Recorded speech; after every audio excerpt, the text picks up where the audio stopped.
सरकारवर टीका करणाऱ्या राऊत वडेट्टीवारांवर निशाणा साधलेला आहे। तर विरोधकांमध्ये 3 भोंगे तयार झाल्याचा या ठिकाणी आरोप करण्यात आला आहे। अजितदादांनी तसा आरोप केलाय। भोंग्यांमुळे मतपरिवर्तन झाल्याचा विरोधकांना भ्रम होतो असंही अजित पवार म्हणालेले आहे। तर सरकारवर टीका करणारे राऊत आणि वडेट्टीवार यांनी अजित पवार यांनी निशाणा साधल्याचं पाहायला मिळतं या नेत्यांवर। आणि त्या पार्श्वभूमीवर विरोधकांमध्ये 3 भोंगे तयार झाल्याचा दावा त्यांनी केला आहे। त्यामुळे आता हे 3 भोंगे नेमके कोण असा सवाल या ठिकाणी उपस्थित होतोय। दरम्यान अजित पवार यांनी लोकसभा निवडणुकीच्या निकालानंतर हा आरोप केलेला आहे। लोकसभा निवडणुकीमध्ये अजित पवारांच्या राष्ट्रवादीला फक्त 1 जागा मिळाली आहे राज्यामध्ये। आणि त्यानंतर आता विरोधकांमधील जे नेहमी टीका करणारे नेते आहेत त्यांच्यावरून अजित पवार यांनी निशाणा साधल्याचं दिसतंय।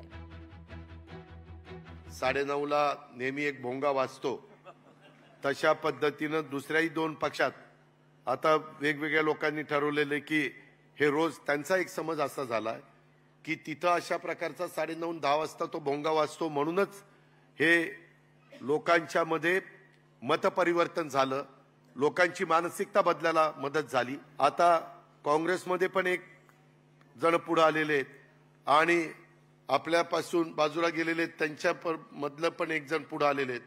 ती तर असा रेटून बोलतो, काही बोलतो, काही विचारता सोय नाही।